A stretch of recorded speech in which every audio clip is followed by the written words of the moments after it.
Yo, everyone, we are super excited. We are back on. As she's over here as a co-host. We have a gentleman from the West Coast, and he's been a real estate agent. And this guy has been in the community doing it for quite a minute now, and started it from just recording it on his phone, now recording on a nice YouTube channel now, and giving so much info about buying a house, flipping a house, or anything about real estate. Literally anything about real estate. This guy is someone I've been wanting to reach out to. And how's it going, Chia? Are you burnt up for the 102 high? Is it 110, 112? Oh my God, it's I like know you're not in almost up. Fresno, you're in Sac, right? I'm in Sac. It's Yeah, almost but 120. what is that record dead? Oh man, Kutel, yeah, so hot. Yeah, so I know Fresno just broke a record today, like 112 or something. Like the last time was 110. They broke a record today of heat, and you guys are what 120 or something today? Man, last I checked, it was like 118. So hot.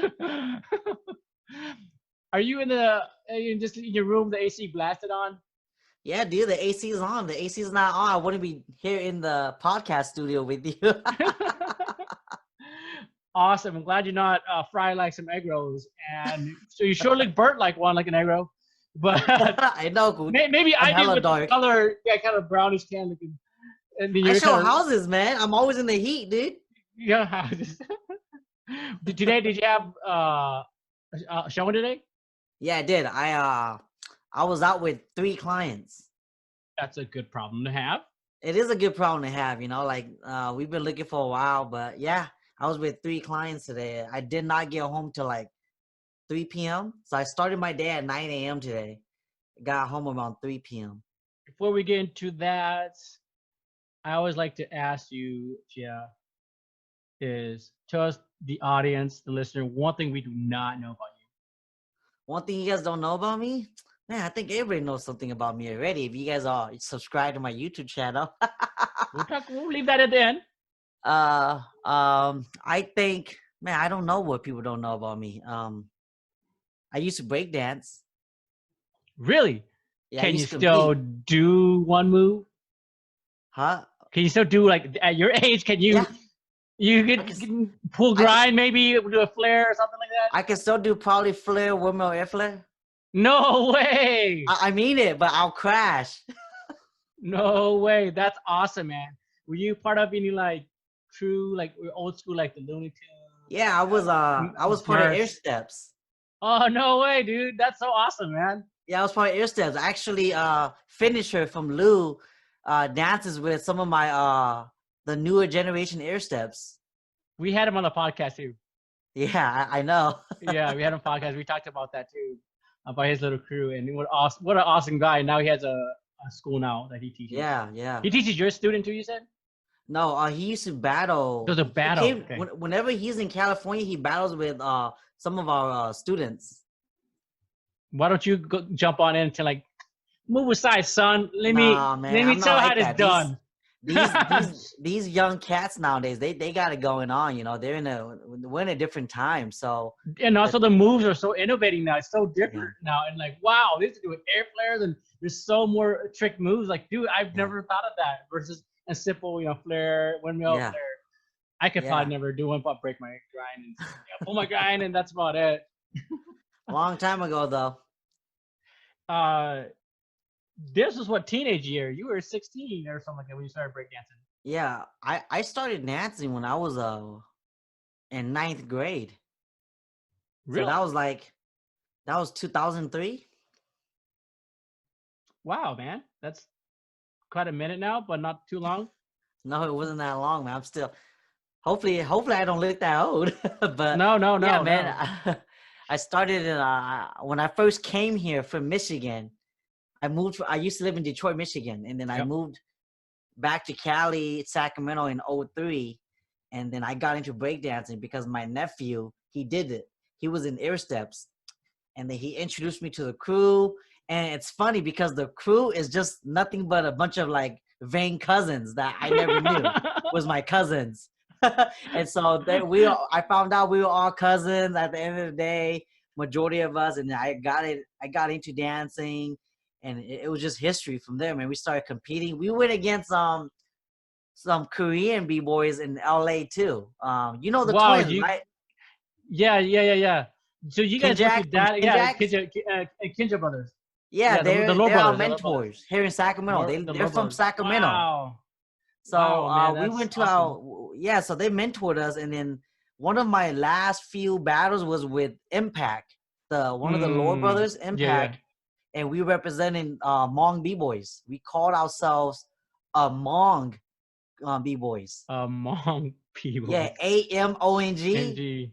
Yeah, Nice. so we were that crew, and then we represented Hmong b-boys, and we went against Last for One Korean, Nice, dude. and we won. You guys won. It was you and the Bang brothers. So Yeah. so yeah, so we did a tiebreaker, and I went out for the tiebreaker. And when I went out for the tiebreaker, luckily the guy I went against, he fell because he's really good. He's a Right. powerhead. But Yeah. luckily he fell and he messed up, and I was hella happy because I knew we were gonna win. Right. Mine wasn't all that, but it was more clean. Right. And so we advanced, and we got he to like the seemed, so you say from what you're thinking, he seemed like he was gonna do very technical moves, but failed. yeah You knew yourself. You were like, yeah you kept it simple. You know what I'm saying? But just clean. You know. yeah. I think he's trying to overdo it, where he's just like, He I'm did. gonna kill this kid, but then he failed at his. Yeah, he did. Take. Yeah. If he would have hit it, oh man, it would have been a You would have changed the game. Yeah. good murder. But then he dropped, so I was like, oh yes. We knew we had a chance. Yeah, so we made it. So it was pretty good. Wow, that's awesome. Something about back in your kids. You have kids, wife now. Yep. How long have you been married now? Been married for over 13 years now. Couple kids? 2 kids. My daughter's the oldest. My son is the second. Yep. Beautiful, man. Started young, man. You know, typical Hmong family. Happy. It's very beautiful. You said you're from Michigan and you're now reside in Sacramento. Actually, I was born in Fresno. And I was born in Fresno. I don't remember much of it because I was young. And then we moved to Merced, and then we moved to Livingston, and then we moved to Michigan, and then we moved to Cali, back into Sac. So this is actually my first time living in Sac, but we came to Cali back in 03. Cali back in 03, and then you've been here ever since. You go to college, obviously in Sacramento, right? Yeah. Fresno, I mean. Sacramento or Fresno? Yeah. Sacramento. Yeah. Sac, and got your degree in? So I went to school for automotive. Okay. Fix cars, believe it or not. And then you're fixing houses instead now. Yeah, now I'm like touching homes. Yeah, for real. I never thought I'll get where I'm at right now, but yeah, I went to school for automotive. Had a family already with my daughter and my wife. We were on our own, and I needed something quick. So the only thing I remember was from high school was this guy came out from UTI recruiting students, and they're like, "You'll graduate within 2 years." I'm like, "Okay, that's quick, good." So I went, learned about fixing cars, got a job being a smog technician, smogging vehicles. You guys don't smog over there, huh? No, Wisconsin, dude, we run straight pipes, man. Yeah, so I know it's illegal, but it's straight pipes. You guys don't do what we do. We got hella restrictions here. So yeah. I used to smog vehicles, dude. I used to smog vehicles, and then for a while, and I just couldn't do it no more, man. I got tired of coming home, getting all greased up in my nails, grease all over my hair, and then I stopped. And I remember before I quit, I went up to one of our groups. It was a Bible study group, and it was at my house. And I told everybody, I was like, "Man, I'm looking for a new career. Any recommendations, y'all?" And then my buddy, my mentor now, Billy, he was like, "Hey, man, you ever thought about becoming a real estate agent?" I was like, "Heck no, I'm never gonna become a real estate agent." It's like, "Come, just keep an open mind, man. You got nothing to lose. Just come check it out. Career night." I'm like, "Okay, fine, whatever. Yeah, I'm looking for a change." So I went that same week, and I saw how easy, I saw how simple it was. Not how easy, but how simple it was. And I saw the potential for it. So I decided to jump in, got licensed, And then history, dude. 2016. All right, got licensed. I'm gonna dig a lot deeper in that. I see that you were wrenching your hands all greasy every day. You were small check and probably making, I don't know, $15 an hour or so. Yeah, it was like 15, 18 bucks You an know, hour. so you know, you were working in hot, sweaty garages too, doing it, but you fell to realization that, man, this is not what I think it is. Yeah. And that was your only career, right? That's it. You didn't get any side gigs and anything. Just from high school, then obviously college into automotive tech, and then boom into the automotive industry, correct?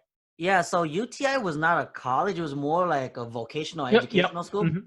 So I went straight from high school to just that, and then got out in 2 years. Started working right away. Crazy. Before I actually before I became a realtor, I after I got done with UTI, I was still getting hours cut. During that time at my current job, they didn't want to hire me as their smog tech yet because they said I just got done with school. I need more experience. So they were letting me do a little break jobs here and there. But we were so slow at that shop, they sent me home sometimes. And some weeks I was probably getting like 25 hours a week. And I was like, man, I can't do this. And then I got tired of that. And in 1 week, I remember I went to work and my brother was like, hey, Chia, you want to move with me to Georgia? I was like, what's in Georgia? Yeah. He goes, I'm going to go work over there.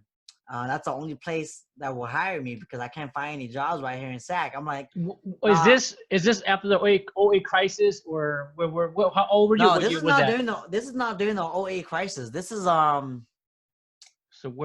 at that point of turning life, this is probably like in this is like probably actually, you know what? Yeah, like maybe 07, 08. It is right at the starting of the 08 crisis. Then.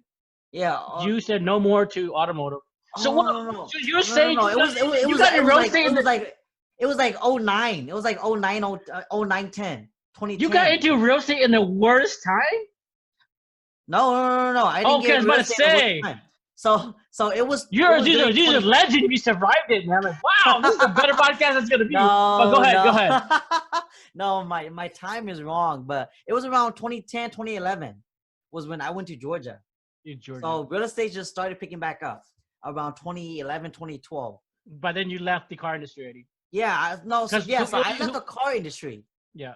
And I went to Georgia with my brother. You're married. I was married, but I went alone. You went alone, okay. I went alone. My family stayed here. My wife and kids stayed here. Yep. And we had our only apartment. And me and my brother moved, and his family, we moved to Georgia and to go work at a sausage factory. Crazy, right? And then I was just a machine operator. I was over there for 6 months, and then I moved back to Sac.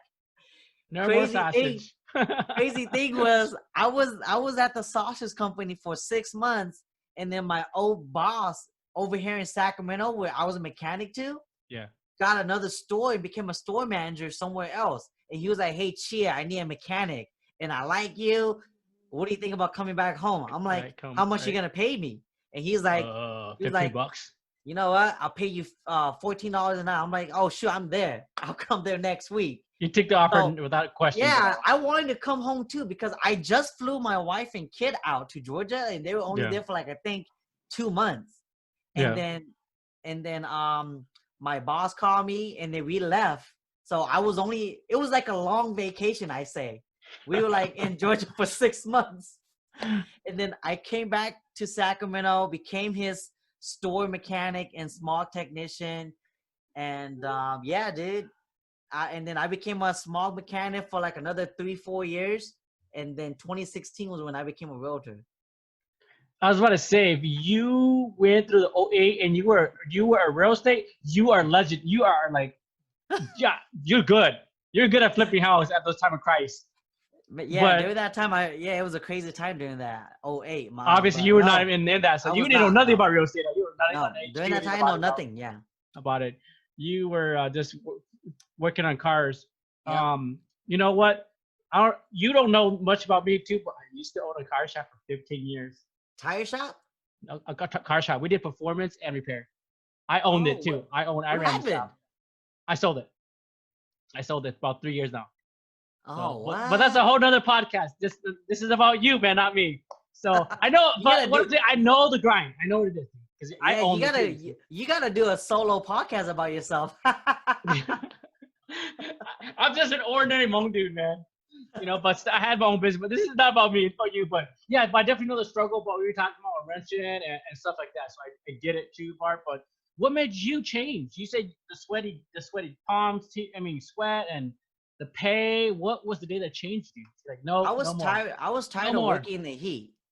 I was tired because as a smog mechanic, you would go underneath exhaust while it's running and hot, and it's already 118 degrees right now. Yeah. Imagine like going down there inspecting the vehicle to make sure there's no modification or straight pipes. And and Oops. and then I was doing that for so long, and one Yeah. time like um there was all these fumes from them for these vehicles that would not pass smog. Like it was just blowing black smoke, and like I would inhale that, right? And like it's so bad for your body, all those fumes and emissions. And then I remember I just told my wife, I was like, man, I don't think I want to do this anymore because I'm tired of the politics for smog, because they implemented a new system called Star, where every technician got graded on each vehicle, and if you weren't Star level, then certain places can't hire you. So they just started implementing that. I didn't really like that. And I also didn't like how, like, for me, smog didn't really make sense. Man, I'm smogging vehicles for clean air, but man, the one trip of an airplane going from the West Coast to the East Coast is like emitting over 100 vehicles on the road. Yeah, So yeah. like, what about airplanes? So I started telling myself, I'm like, this is stupid.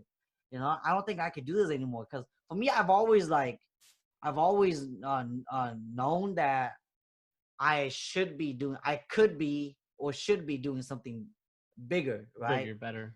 And I could never, like stay at a job for more than like a year, believe it or not. Because I was always moving. I would get bored and I would get tired and I'll quit and You went upgrade. you went through more jobs than you did underwears, man. Yeah, I went through a lot of jobs, dude. I went through so many jobs. Like even as a mechanic, Yeah. I was at like 4 or 5 different shops because I was there for like a year and I didn't Mm-hmm. like it. Jumped here for a pay raise, Mm-hmm. didn't like it. Jumped again, kept doing that until I just got tired, and then met my buddy at my Bible study. He All invited right. me out and Now introduced me let's to the concept. now let's jump into real estate, man. Because your buddy at Bible study, he was one to introduce you to it. He said for you to keep an open mind. Yeah, And during these hard times, if you're listening to this podcast, we're not in an OA crisis. We're beyond that. We're in a pandemic that's even deeper than OA crisis. yeah. So, and as you could hear, like this guy just went on 3 showings.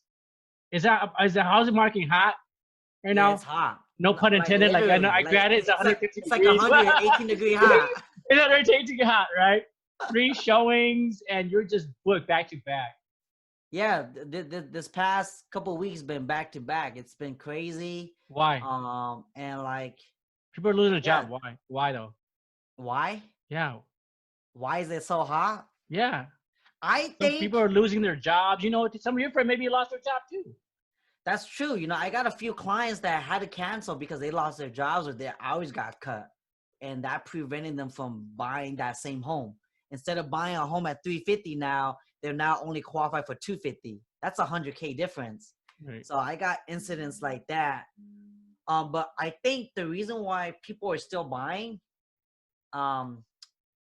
this is just a joke, but I think Sure. this is true too, is they've been in lockdown, right, with their family for so long. They just don't want to see each other anymore. So now now the lockdown is out, they want to go out and find their home place. They don't want to get locked Man, in sounds with their like me. siblings again.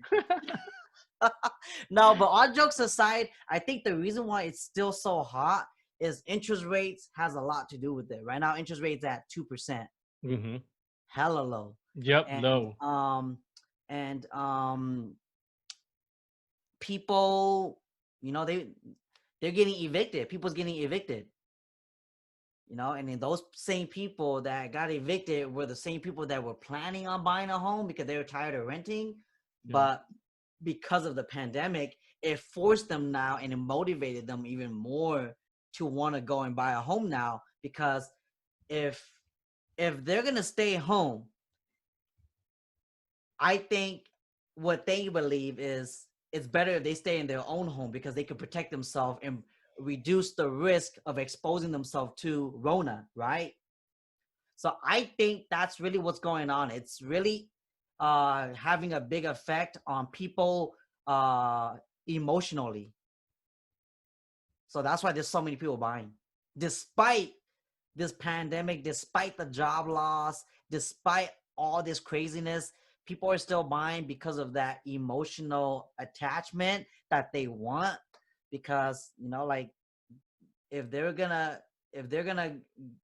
protect their family, what better way than to do that in your own home? I mean, you can do it in your rental, but you have the chance of getting evicted because the landlord might want to sell it because the market's so hot and there's no inventory. Now's the time for that landlord to profit the highest on his flip. So he's going to kick you out and he's going to sell it.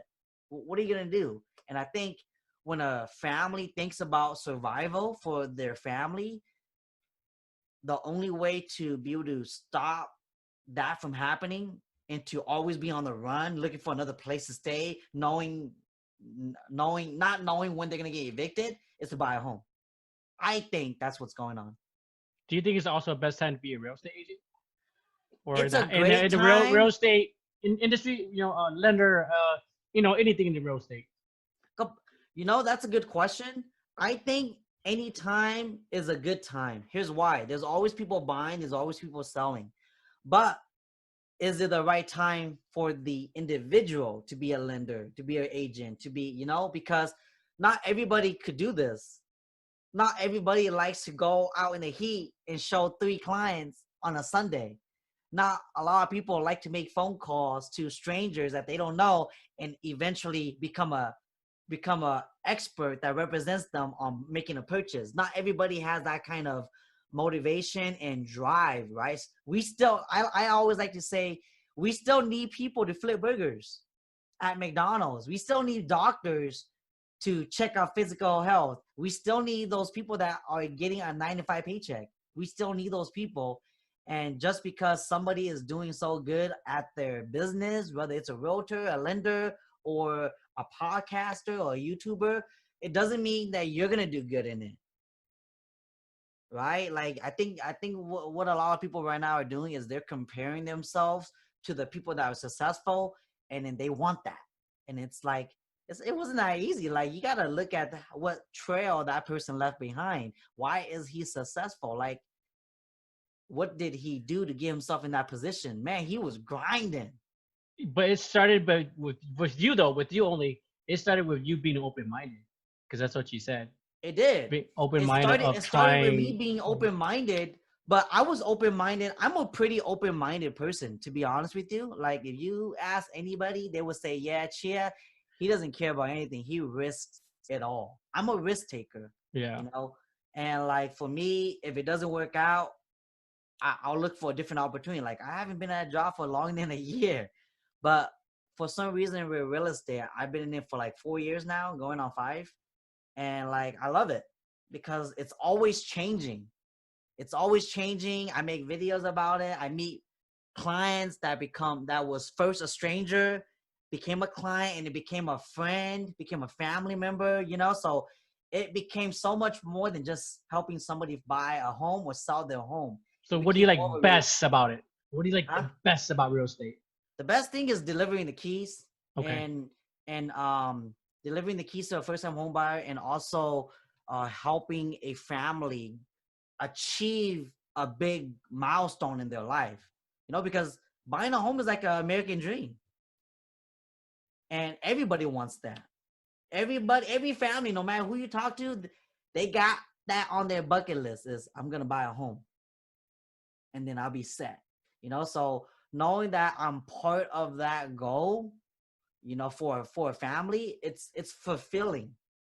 You know, like you fight for them, you negotiate for them, you meet up with them, you come back, and when they get the home for a housewarming, you get to eat with them, you know, chill with them, just build relationship with them, and they're always gonna remember you. You know, and I think that's why I like it so much, is because of the relationship building. I love it. What would you tell if someone like me who wants to get in real estate, knew nothing about it, but just I want to get in it? I would say go all in. Don't go part-time, because here's why. When you go part-time, the client that you're trying to help buy a home, they're gonna look at you and be like, hey, I want to go look at a home at this time. And you're gonna be like, oh shoot, I gotta go to my other job. I'm only part-time around this time. When you're in real estate, especially when you're first starting, if you are not opening up your schedule for your clients, then they're gonna go with somebody else. There's thousands of agents out there. Why are they gonna wait for you?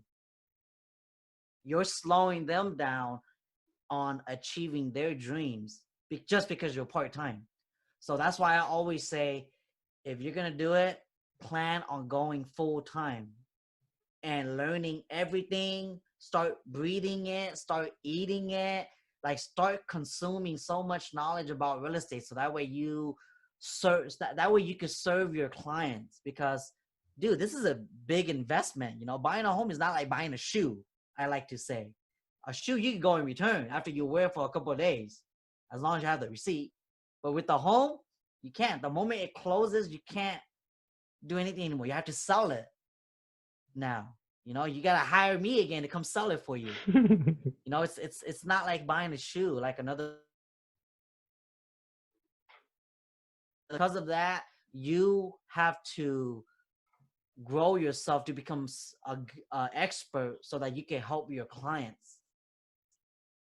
Can you recommend us like maybe like a book or two for those getting into real estate, and maybe a podcast? Yeah. To help? Gary Keller is a really good, he's the person that started Keller Williams. You heard of Keller Williams? Oh yeah. So he's Oh big. Yeah. Oh yeah. He's big. So Gary Keller, Real Estate Millionaire Agent, that's a really good book. Teaches you everything.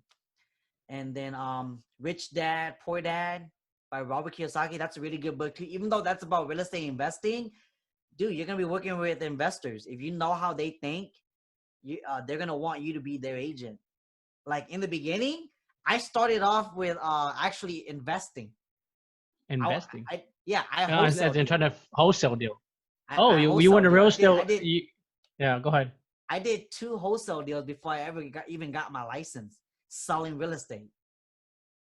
So I already knew the mindset of a lot of investors, what they think and what they look out for whenever they're buying a home. So it was so much easier for me to connect with investors. Whenever they call me and they're asking me questions, I knew their language. You know, I knew how to utilize certain words to kind of get their attention, so that way they know that I know what I'm talking about. You know, like what's your profit margin? You know, like what's the rate of return that you're looking for? What's net income? What's all of that you're looking for in a home? You know, and then like I'll be straight up with them.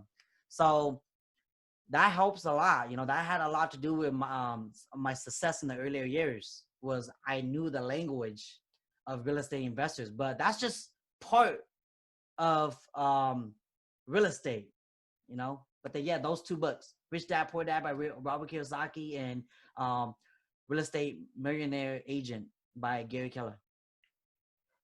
Thanks for giving that too. The book Rich Dad Poor Dad, I definitely read that. And the other one, I've heard of Keller Williams for sure. That guy's a huge, built a huge empire. Yeah, Gary in Keller. real estate. Yeah.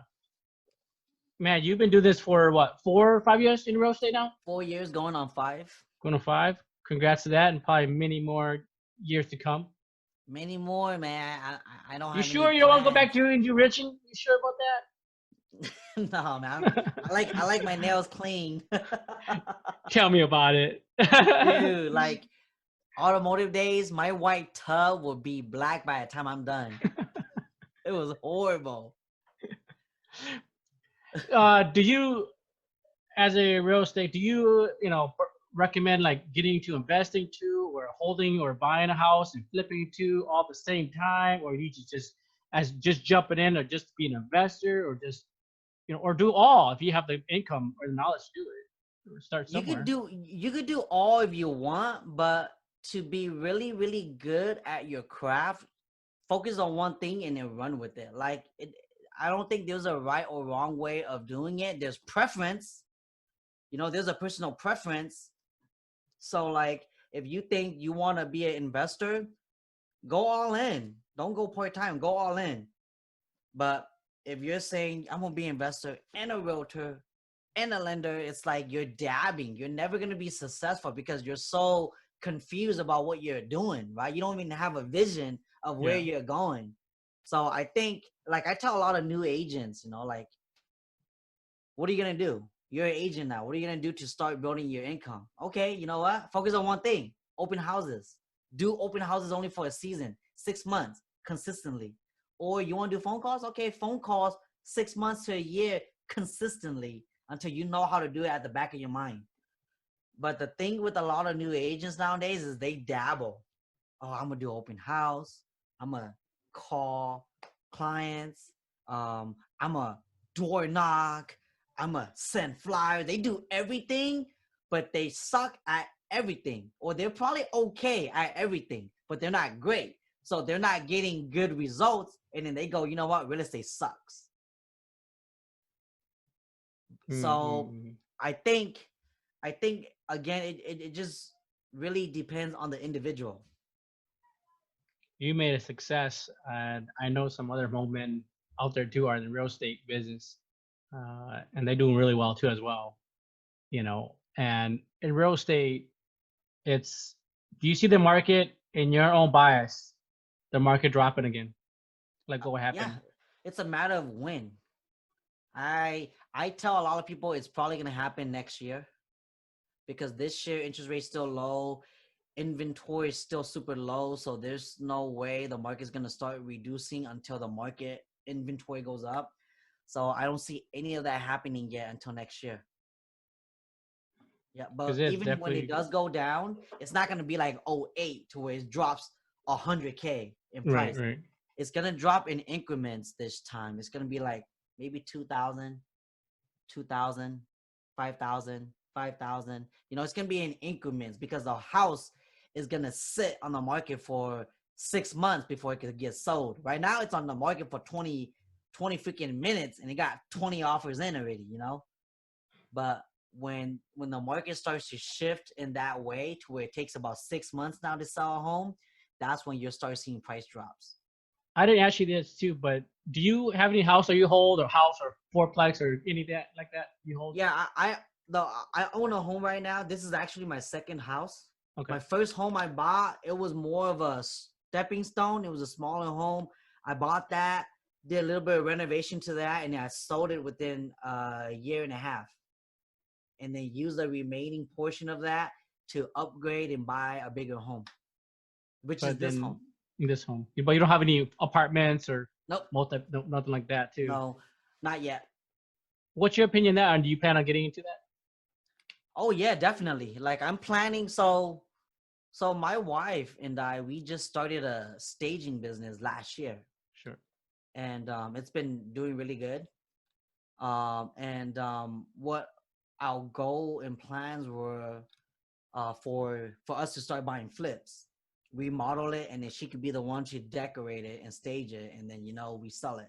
That's the ultimate goal. Is eventually I'll get into that realm, but right now is not the time, man.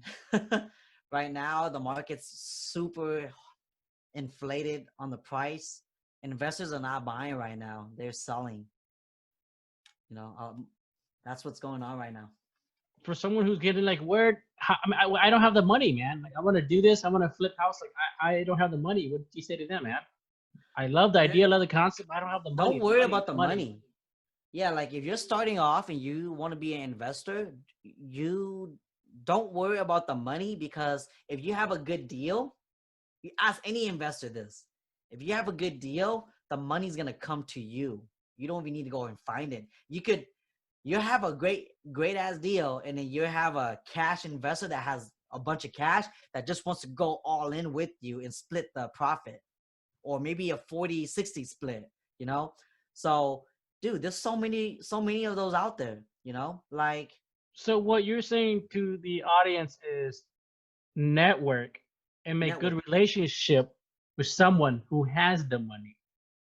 For But example, how do I don't you, have the money. I don't have right? $10 in my wallet, but I might have the knowledge, you know. But this guy has the money to do this, Yeah, yeah. So you and have be to network. partnership with him. So Is that remember, what you're like saying? this business, this industry is such a small. It's a big industry. It's really saturated now. But like your network is everything. Like if you don't have relationships with anybody, you're not gonna succeed because it's a dog eat dog world. You know. So like if you don't have that relationship, it's gonna be hard, especially if you really want to go big. As a matter of fact, for your first couple of years as a new investor, if you're planning on going that route, you're gonna probably be doing a bunch of free stuff. You're probably gonna be driving around, driving for dollars for that investor in order for them to even take you in as a mentee. And then when you find good deals, that's when they would even consider going in with you because you've already built that chemistry with them, right? But in the beginning, don't expect to start getting paid right away unless you have deep pockets. If you don't, the only thing you do have is time. So the only value you can give to that investor is time, is your time. You know, so that's what I would probably recommend because that's what I did before I got my license.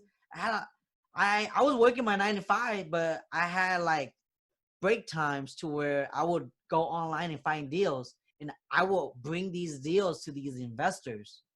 And I got fortunate enough to find 2 good wholesale deals, put it under contract, and got the deal done without even seeing the home, without even spending a dime on marketing, just by utilizing the time I had to make phone calls from my 9 to 5 job. Do you hear that? After your 9 to 5 job, your side hustle, where you get out 5, you should be working till midnight and hustling your side hustle. So that your side hustle is so big, you could leave your 9 to 5. Yeah, And that's that's what really what it happened to is. Chia. It happened, and it. Tell me that feeling, man. That feeling of like, you know what? I finally did it, where I could step away from the 9 to 5. Tell me that feeling.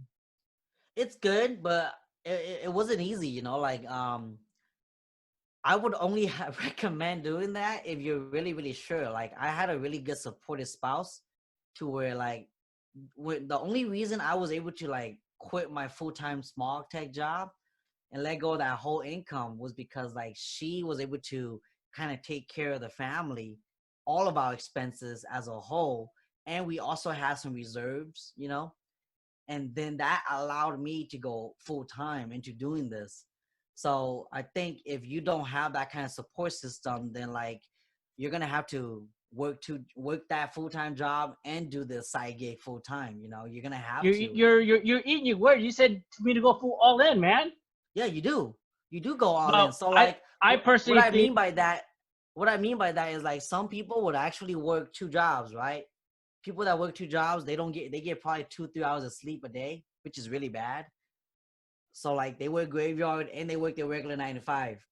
I'm saying you're gonna have to pay that price if you really want to succeed. Because again, if you don't go all in and being and focusing on that, then like you're not gonna succeed.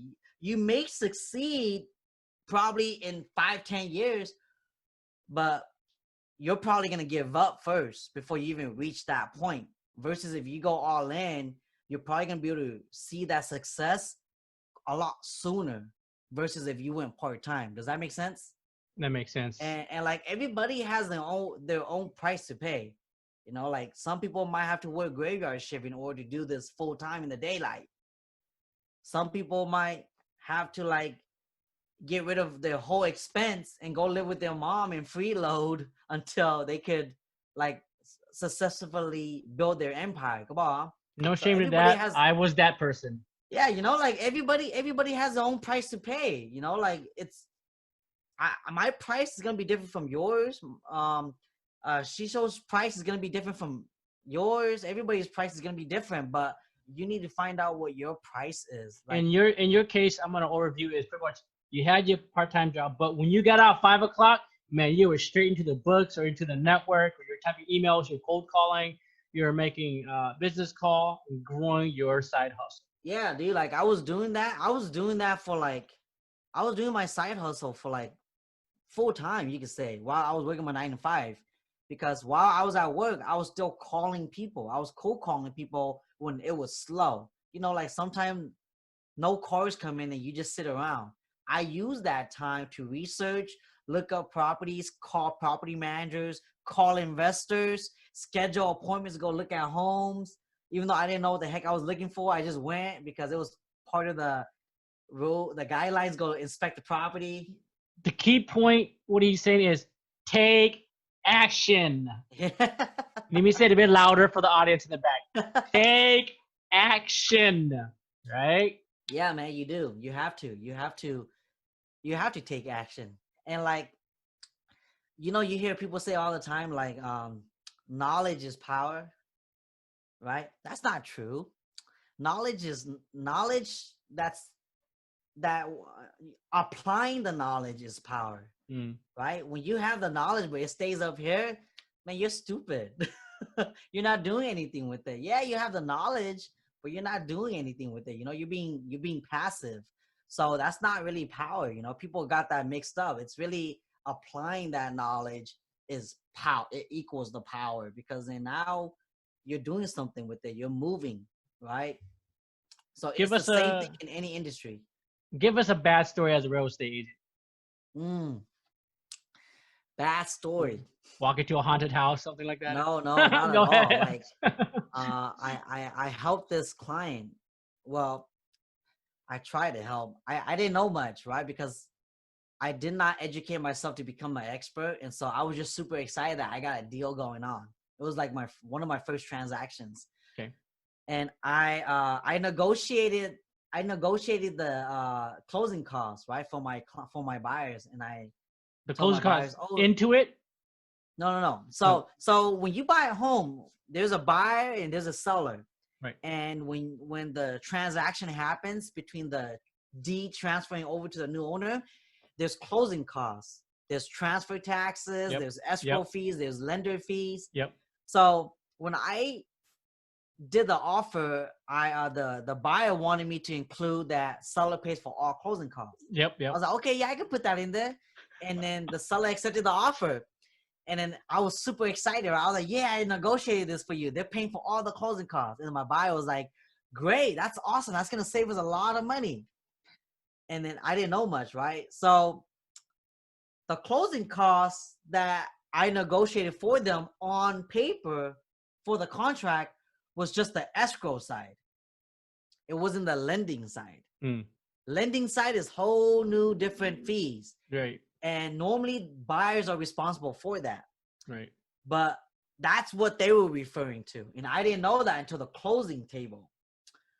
Once we got to the closing table, they looked at the fees and they're like, Chia, what's this? I was like, that's your closing HUD.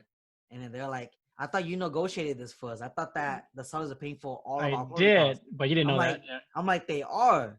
Then what is this? I'm like, those are your lending fees. Isn't that part of closing costs? I'm like, it's part of your closing costs because you're the one that got the mortgage. It's not the sellers. Sellers just transferring over the property to you.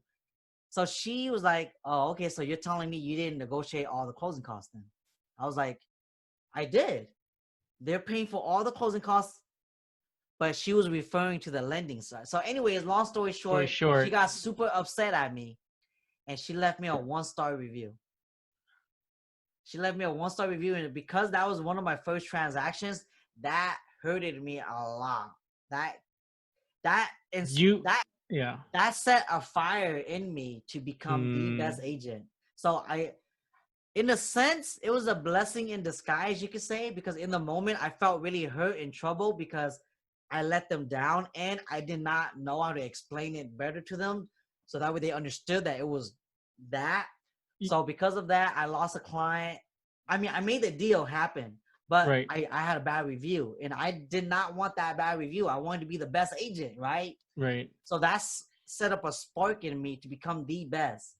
And so from there, I started learning, I started reading, I started doing everything I can. And then that year I did 26, I sold 26 homes. Whew. Right after that, because I know with our first deal, again, I know we have good intention and closing the deal with having the dream home, but you yourself, you say, safe to say, you failed because you didn't know that the lending fee was a whole nother fee, thinking it's the closing fee. So you made the mistake of that, not knowing nothing about it at all. I was faking it. I was faking till I made it. You were faking it till you made it. I was faking it. Like during that time, Right. every question that I did not know, I was always going back to my mentor and asking for help. Like, hey, they're asking me this. What do I do? You know, so like I was doing that for my first year. And then it wasn't until I got super comfortable and I knew enough, and that I started doing transactions on my own. You failed, but you closed what, 26 houses? That 26, one year? That first year. That first year. Nice, man. Yep. If you don't mind giving us some number, and what is the best deal you ever made in profit? If you don't mind giving some numbers. The best deal I made was probably highest ever. Like 10 grand on one home. On one home. Mm-hmm. Was it the easiest transaction you made? No, it wasn't the easiest, but it also wasn't the hardest because I really got a few under my belt, right? So I think it was like 10 grand. Yeah, it was like about 10 grand. No, it was just like any other transaction. It wasn't too hard. It wasn't too bad. How do you know to get these right clientele, to get these how do you find these right clientele? So I mean, were you looking for like mid-level houses to hire expensive more houses? I feel like it could be so much more easier to make a transaction as long as you know the relationship built with the customer is really good. I feel like everything goes very smoothly. Am I right or wrong here? It's some parts of that is right. So the first goal of a realtor and having a successful closing or transaction is your client has to trust you. Because remember, a couple of days ago, they were just your strangers. But then you build a relationship with them. And so they have to trust you. Then once they trust you, they allow you to negotiate for them and write contracts for them and be their agent, right? But a lot of people don't know this, but behind closed doors, agents do so much. They don't just write the contract and show you the home and give you the keys. Heck no. That's why there's 30 days of the transaction, because the agent is negotiating fees with the seller for you, negotiating repairs for you, making sure that the timeline goes smoothly, making sure that the lender doesn't take too long, making sure that the appraisal comes back good, making sure if there's any closing cost credit you can get for your client, you negotiate that. There's so much involved. And like sometimes it could be a lot of times where you're pulling your hair out because you're also working with the seller's agent. And depending on how well that other agent communicates is a whole new different story too. You know, so like people don't know that. Like there's so much involved in a transaction. It's not just, hey, I showed you this house, you send me an offer, yay, I got paid. Heck no. I don't get paid till you get your keys. You know, and that could be a month to 2 months to 3 months to a year. Like I've been with a client for 2 years once to where they took that long to find a home, you know? So I'm surprised you have hair left. I don't have any hair. I must be very frustrated. You see this, man? This just started happening, dude. Like my wife was telling me the other day, Chia, I think you're going bald, dude. I'm like, come with me. Don't scare me like that. Come with me, Chia. Come with me. Just shear it off. But yeah. But I can see the frustration. It like took you 2 years when you finally sold the house, but it was that relationship that you built and the patience. So no, like no, it did not take me 2 years to do my first transaction. It only took me a month to do my first transaction. Cause I was like coming to the office every day, making phone calls every day. I was working 7 days a week when I first started. And a lot of the during my first year, I shadowed a lot of the agents around the office and showed their clients homes just so I can know the area better. And sometimes I didn't get paid for that. Like It's a sometimes I don't get sacrifice, paid right? for that. It was a sacrifice that you Yeah, it was a wanted price. to learn, Yeah. right? To learn, Mhm. It was my to price grow. because I had to learn that. And I think that's what a lot of new agents make a mistake on is they don't want to pay that price. They don't want to work for free, you could say, right? But then they expect to get paid next week also. But then they didn't do any work.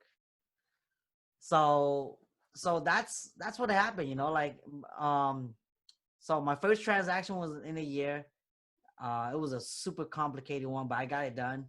And then it just kind of kept going. Real estate, if the day you stop talking to people is the day your business is gonna die. Communication and network and Network trust and and relationship building is that key. relationship. Yeah, you gotta put yourself out there because, dude, I was a new person. Nobody knew who I was. Chia, who the heck is this dude? So the fastest way for me to going back to your question earlier, how do I know which client to choose, right? In the beginning, you can't choose because you don't even have a track record yet. Yeah. They look you up, they're not gonna see anything. So they're not gonna go with you. So what do? You have to rely on somebody else's track record, which was your mentor or your broker or your team, right? That's what I did a lot. And then when you first start off, you can't pick and choose your clients because you need practice. It's not until you get so good and so busy that you can pick and choose your clients, and then you can refer the clients you don't want to work with to somebody else, you know. But then, like, for me, I work with pretty much everyone unless I have a feeling that they're just using me. That's the biggest thing in real estate is you get burned.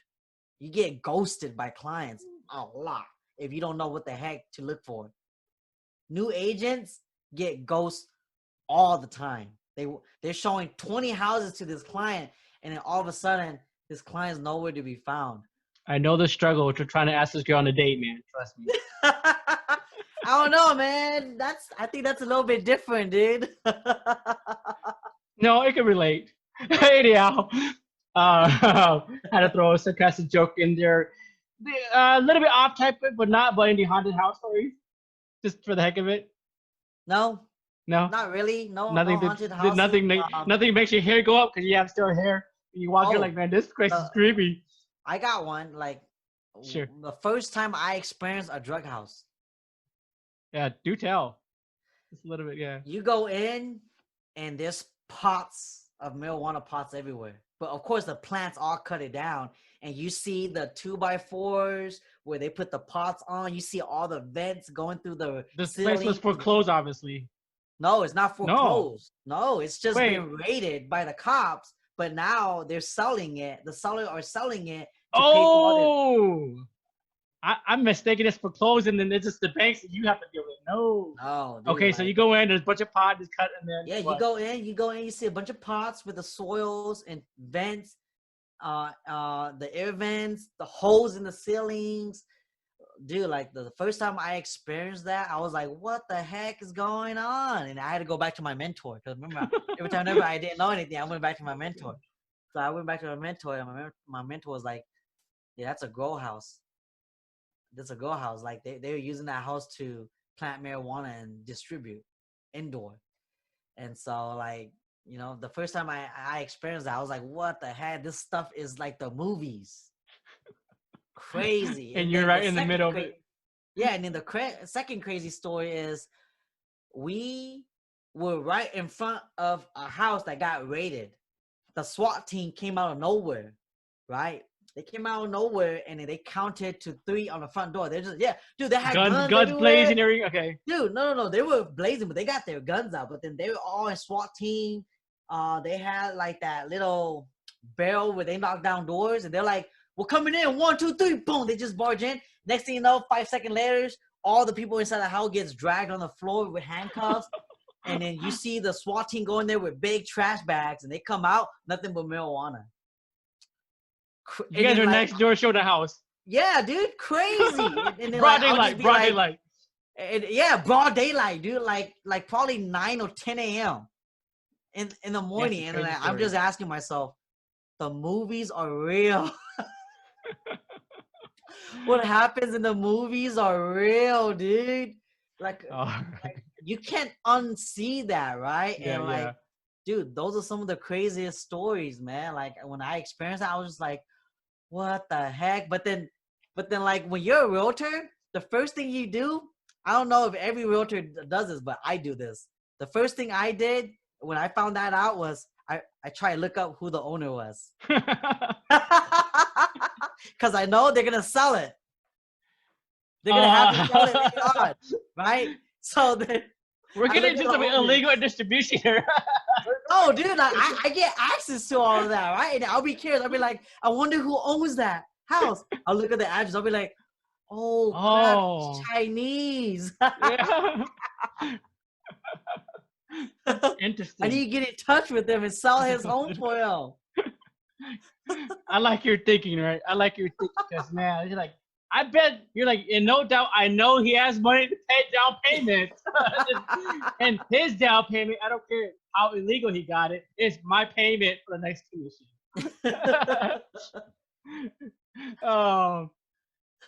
But yeah, man, you're just killing it out there in real estate, man. Keeping all the videos, you're making great YouTube content. And you're just killing it 4 or 5 years now. Let's talk about today, man. Let's talk about today with the pandemic.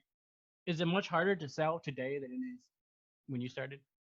It is. It is only if you did not prepare yourself. I think I was really fortunate because I started, like I said, I started making videos when I first started in 2016. So people already knew me for my videos already. And then when this happened, guess what everybody was doing? Everybody was at home watching videos. So I already had a bunch of videos out. And then I think, and so a lot of my transactions during this pandemic is due to all my videos that I've been putting out there. People already knew me. It just wasn't the right time. But then now they're all calling me because they already know who I am. Somehow my videos built a connection and a relationship with them already to where they already knew me, even though I never met them. You know what I mean? So that's pretty powerful, you know, when you think about that. That's why you need to start doing videos too. But, yeah, tell us about your YouTube channel. It's like, again, your YouTube channel, I mean, we're talking about anything about real estate, how to buy a house, how to flip a house, how you're a first-time home buyer, what do you do? So for the summer, there's so much content. I love it. What is your channel on YouTube? Chia Talks. Just no space. Chia Talks. There you go. Chia Talks, man. I've seen a few and I'm like, man, this is really straight to the point content. And I love it, brother. Because you gain so much knowledge over the years. Because you know, you felt, you fell for the first transaction, but you burn inside you. What drove you now more passion to learn and to be the best version of a real estate agent. Yeah. And I felt the second one and not leaving those closing costs in it or out of it, you know. So it was a lesson learned. I learned my lesson from that, yeah. So for those real estate out there too who wants to be or isn't, there's a lesson learned right there too. Have you shared that in your YouTube video?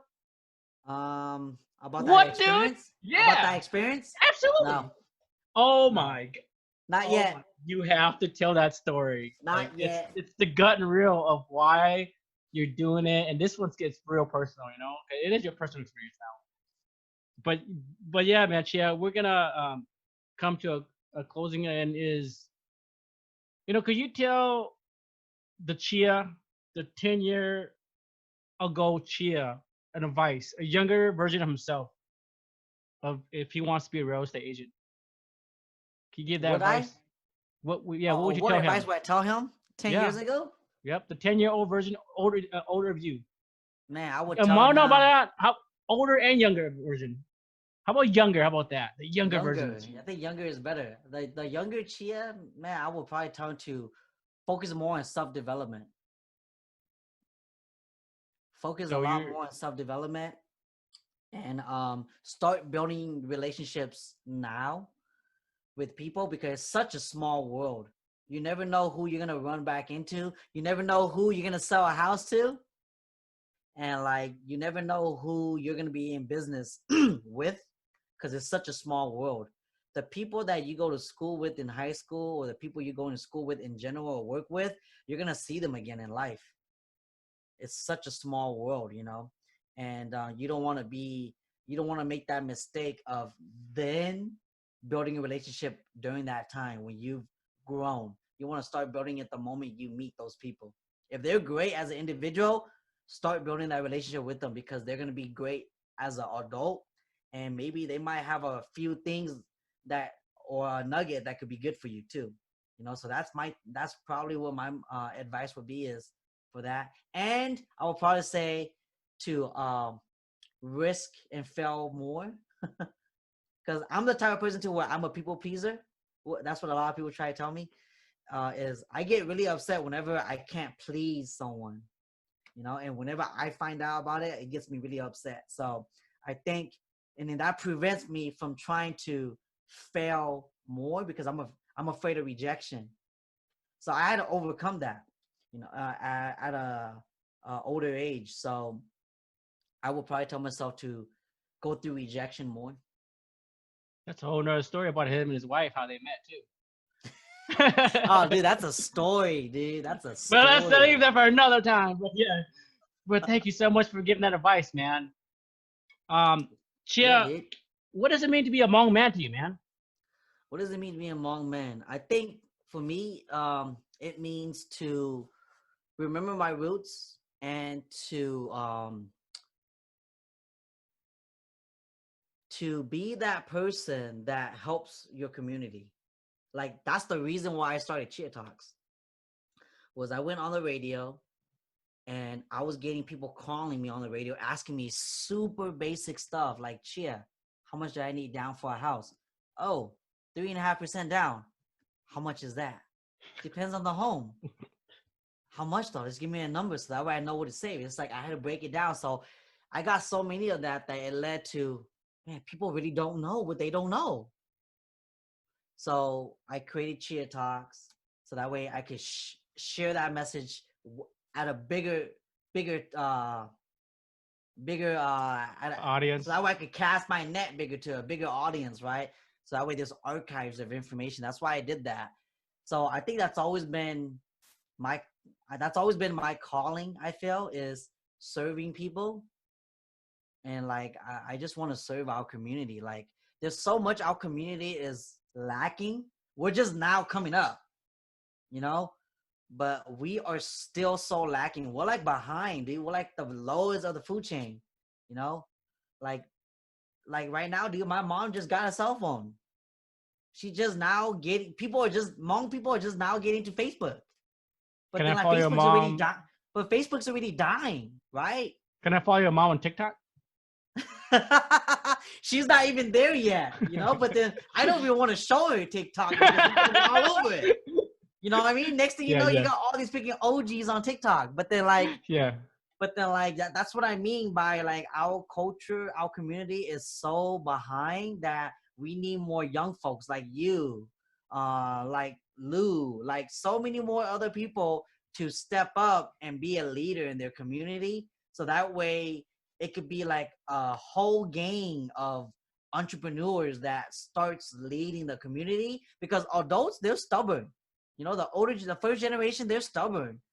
And so I believe it's up to the second and third generations of our community that's going to really take our community to bigger heights, you know? Our podcast is to educate and empower. And of course, we talk smack sometimes too, but really overall to really educate and empower. That's why I brought amazing guys before you and now you too to this podcast to bring the best value. And us being first generation, we want that education, because I know your dad didn't teach you real estate, obviously. My dad didn't teach me to be, start my own business, a mechanic and so forth. No, but we have a stepping stone as this platform, an archive to your children and my children, and to whoever is kids, or not even our Hmong kids, but people who love to listen and learn whether they want to be real estate or whatever we have talked in the Yeah. podcast to really educate that. And again, I can't thank you enough to have this evening to have a chat and educate and talk to our audience. But lastly, man, where can we follow you, man? Could you give us a quick pitch of we can find you YouTube or give us all your connections for those who are interested? So just look up Chia Talks on Facebook and YouTube. That's really where I'm at. Watch my content. If you haven't subscribed, go subscribe. Check out my content. I'm always trying to be better at it. Work on my craft. But yeah, you could get in contact with me through Chia Talks on Facebook. I'm always there. I'm always there trying to see who I could help, empower, inspire, and just talk, you know. There you have it. Again, thank you so much, man, for coming Yeah, on man, and it having was a chat fun, with dude. us. We gotta do this again. Till then.